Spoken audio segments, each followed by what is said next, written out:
Israeli Prime Minister Netanyahu has announced that Israeli forces will maintain a presence in the buffer zone on the Syrian border, specifically on the summit of Mount Hermon. And this strategic location is crucial for Israel's security, allowing them to monitor potential threats from nearby and afar. Netanyahu's statement comes after Israel seized a significant portion of southern Syria, including the buffer zone, following the ousting of Syrian President Bashar al-Assad. This move has sparked international condemnation, with critics accusing Israel of violating the 1974 ceasefire agreement and exploiting the chaos in Syria for territorial gains.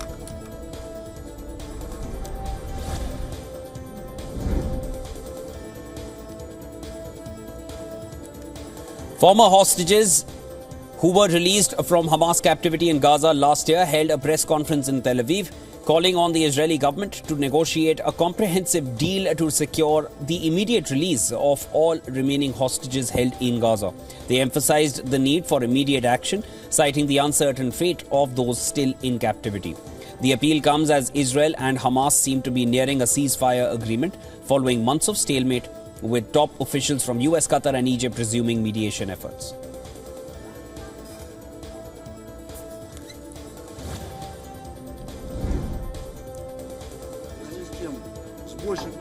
The United States has denied any involvement in the killing of Russia's chemical weapons chief, Igor Kirillov. Russia has accused US and other Ukrainian allies of being accomplices in the assassination of Kirillov. Kirillov was killed outside an apartment building in Moscow by a bomb hidden in an electric scooter. Russia has condemned the killing as an act of terrorism and has vowed to avenge Kirillov's death.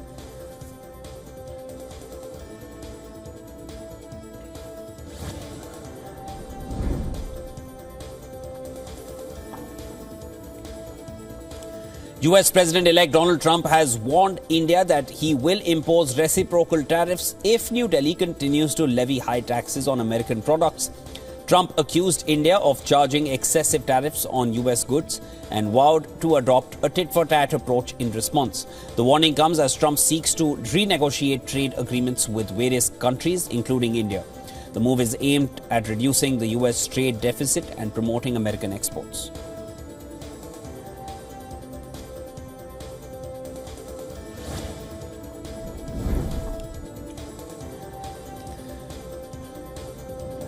President-elect Donald Trump has nominated Hershel Walker, a former U.S. Senate candidate, as the U.S. ambassador to the Bahamas.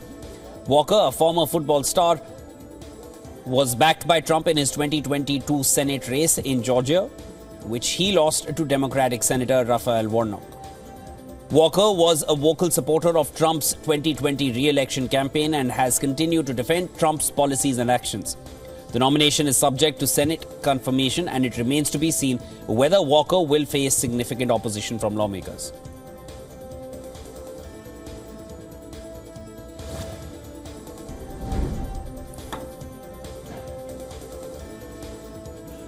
Ahead of the December 29th elections, Dragan Primorac, the Croatian Democratic Union Party's presidential candidate, held a campaign rally in Zagreb, Croatia's capital. Primorac emphasized his commitment to safeguarding Croatia's borders against illegal migration. He also criticized the incumbent president, Zoran Milanovic, who is seeking re-election.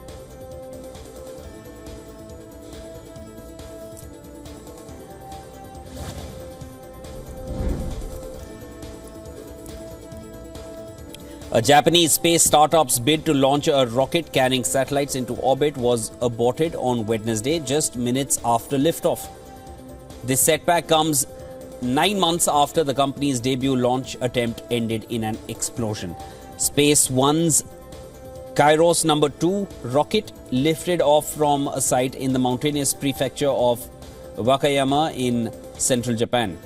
Space One aims to be Japan's first company to put a satellite into orbit, hoping to boost Japan's lagging space industry with a small rocket for an affordable space transport business. The flight was carrying a government satellite that was intended to monitor North Korea's missile launches and other military activities.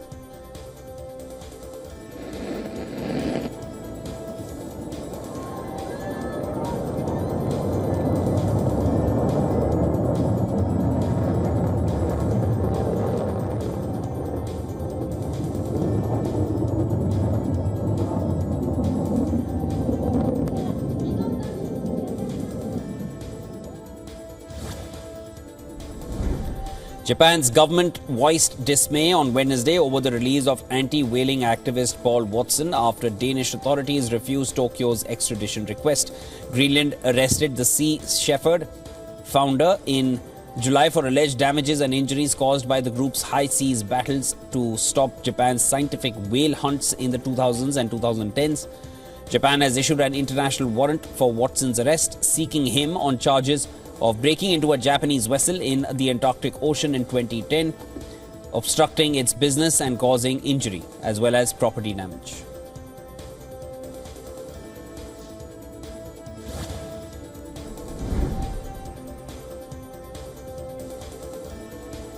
China's Shenzhou 19 crew made history on Tuesday, completing their first extravehicular activities on the orbiting Tiantong space station. China Manned Space Agency said the astronauts worked tirelessly for 9 hours, installing a debris protection device and inspecting equipment and facilities. The Shenzhou 19 crew is set to continue their 6-month mission, conducting space science experiments, technical tests, and additional extravehicular activities.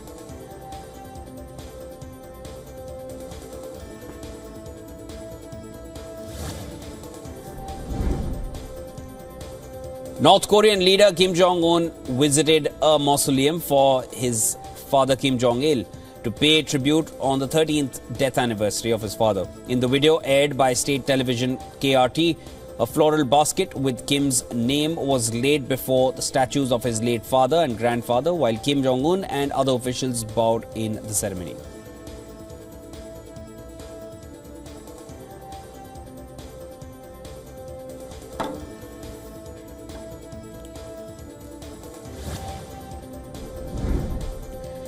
A Filipina woman who was spared from execution by a firing squad in Indonesia has returned to the Philippines after nearly 15 years behind bars.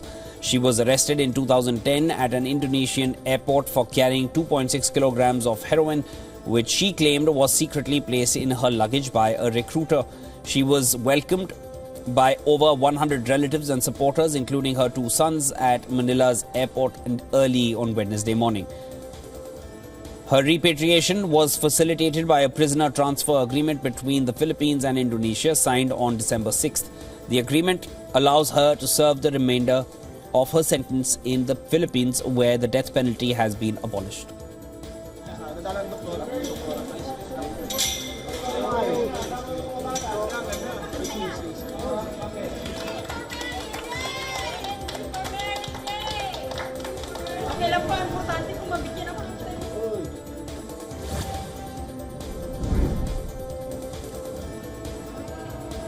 Amsterdam has been transformed into a winter wonderland. The city's historic buildings and bustling streets are adorned with thousands of twinkling lights, creating a magical ambience. Dam Square was a hub of activity, featuring a majestic Christmas tree, aglow with lights, ornaments, and a shining star atop. The city's picturesque canals shimmered with festive lights, creating an enchanting atmosphere.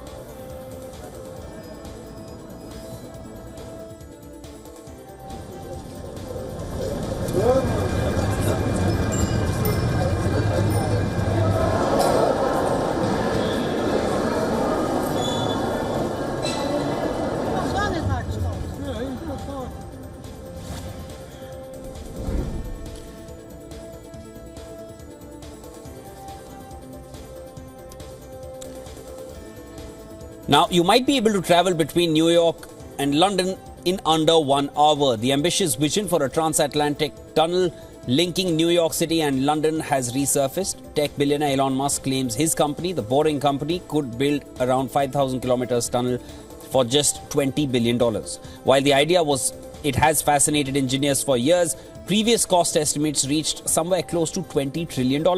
Musk's proposal, though still in its early stages, has reignited global interest in what would be one of the most daring infrastructure projects ever attempted.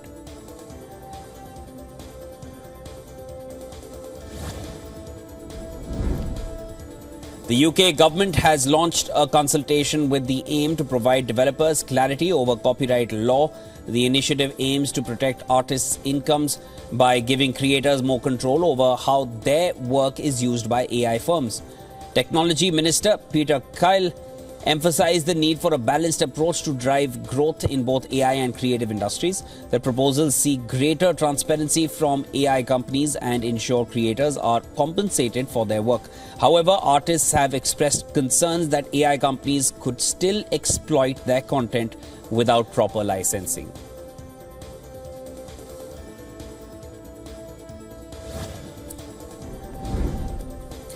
A criminal gang in India's Uttar Pradesh has been arrested for defrauding over 50 credit card holders.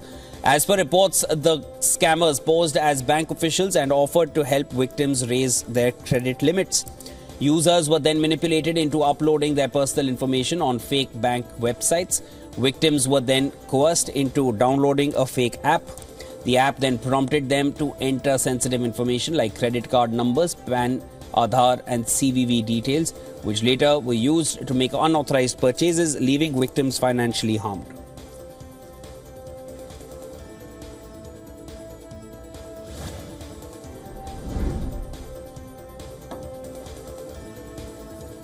US retail sales rose more than expected in November, driven by increased spending in autos and online goods. And this comes as the Federal Reserve is expected to cut interest rates for the third time since September. However, future rate cuts could be paused due to resilient domestic demand and inflation concerns.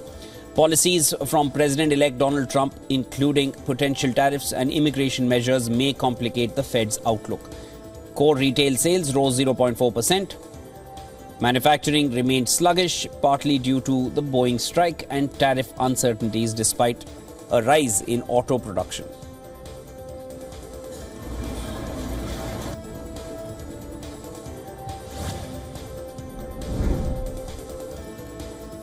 China's home prices fall just 0.1% in November, marking the slowest decline in 17 months.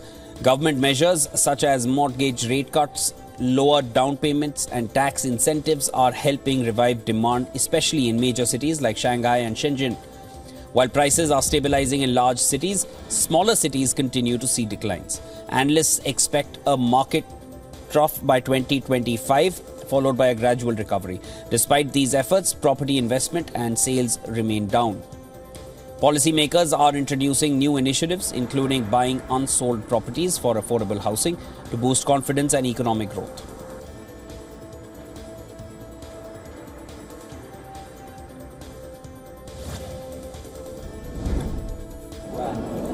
Apple has denied allegations of using conflict minerals in its products. The company stated on Tuesday that it instructed suppliers earlier this year to stop sourcing tin, tantalum, tungsten and gold from the Democratic Republic of Congo and Rwanda due to rising conflict.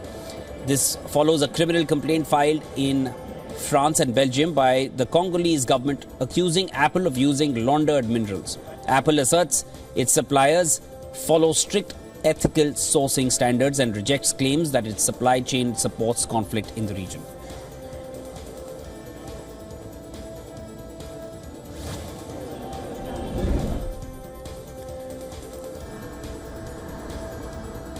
Oil prices dip as weak economic data from China renewed demand concerns. China's crude refining hit a 5-month low in November and oil demand fell 2.1% year-on-year. Sluggish retail sales further dampened sentiment. Adding some support, the EU sanctioned 52 tankers shipping Russian crude. Meanwhile, Brazil's oil output is forecast to rise, fueling fears of oversupply. Market uncertainty continues over a potential Donald Trump presidency.